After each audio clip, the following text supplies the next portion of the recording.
Our conversations continue here in Davos, and joining me now is Neeraj Kanwar of Apollo Tyres. Neeraj, Happy New Year. Thanks very much for joining us here in Davos as always. Let's start by talking about the outlook. You know, if I was just to take a look at the numbers, Q3 revenue was up 5.4%, Europe revenues up 3%, so still sort of single-digit, low single-digit growth. What's the expectation from here on? Well, I think Q4 is going to be a positive sign. We are already seeing positive signs both in India and in Europe. Europe, car tires, car OEMs have gone up 7%, whereas truck is still down, agri is down. But I see India coming back up. We are still single digit. We are not going to go to the double digit, maybe next year, next financial year. But Q4 is much more positive than Q3. Okay, so demand is expected to pick up both in India and in Europe? Yes. What do you think are the causes for the kind of growth that you've seen, the slower growth that you're seeing at this point in time? Well, I think people are being cautious of buying. Interest rates are high, and so they're holding on to. Supply chain is a big issue today.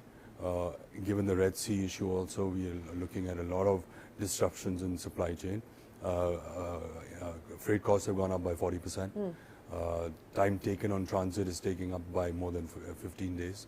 So these are some of the issues that people are facing today. Has it impacted you in any way? Yeah, big time. I mean, 40% costs have gone up in freight, and the availability of tires is taking 15 days longer.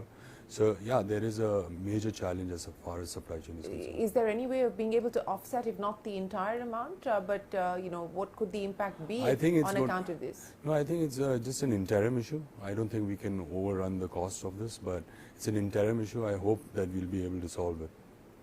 So that, of course, is one of the uncertainties that you're dealing with. What are the other key risk factors at this point in time?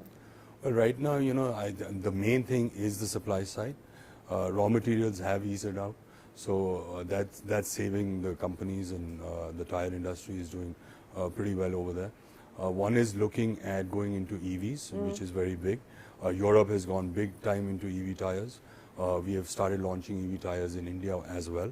The biggest risk going forward is going to be carbon emissions, and Apollo itself is looking at becoming carbon neutral by the year 2050. The products also, we have to look at how we can come up with sustainable raw material products. We've already come out with 2 products in the car category and in the farm category with 75% sustainable raw materials. So that's going to be a big challenge going forward on how do you use raw materials which are sustainable, how do you come down on carbon emissions. We've taken a target by 2030 we should be around 40% renewable energy. Okay. So these are some of the new things that one is looking at and the challenges that one is going to face. So let's talk about the EV opportunity, and how do you expect that to play out for you? How are you gearing up for it? Well, you know, EV tire is obviously you need less noise because now it's a battery. You need more torque, and you need much more rolling resistance. So companies like ourselves have been doing this for a long time. It's been driven by the OEMs.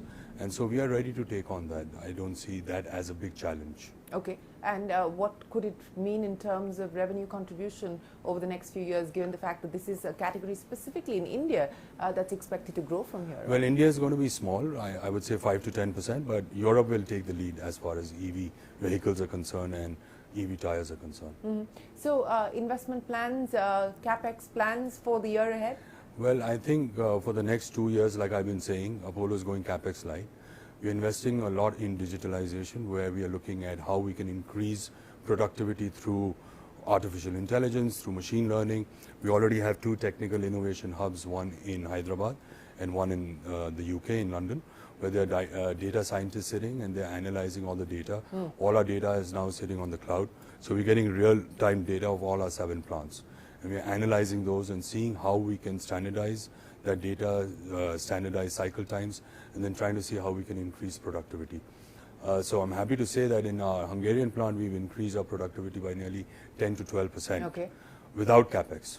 So my idea is to go ahead in the next 2 years with only maintenance CapEx, put more money behind digitalization, put money behind sustainability, and try and see how we can increase our production from the existing facilities. And given the current demand environment, you don't see the need to add capacity at this point in time? Currently, our plants are running at 75-80% utilization, so there is no demand that I need to increase capacity. So, on the costs on digitization as well as sustainability, what is the current run rate and what do you expect that to be over the next few years? That's very small amounts. Yeah. We are not putting huge amounts in it because it's currently it's to do with analyzing data. Right. So we are looking at data and then trying to put in new small equipments. So you're not talking big capex, you're talking very small capex. So any plans on M&A, etc., or that plate is also full for now? No plans on M&A. Digesting everything that you've already taken on. My very clear philosophy currently is to increase our balance sheet ratios. Last year we were at we were below 10 as far as ROCE is concerned. Now we are at 16%. So there's a lot of emphasis on how to sweat our assets, how to really take out tires from the existing equipments. So we have no plans on any major capex or any M&A. So from 10 to 16, what's the next target? Above 20. By very when? Clear. By FY25. And on course to be able to get to that? Yes, 100%. Neeraj, always a pleasure. Many thanks for joining us, and we wish you the very best of luck and look forward to seeing you back in India as well. Thank you. Good luck in Davos. Thank you very much.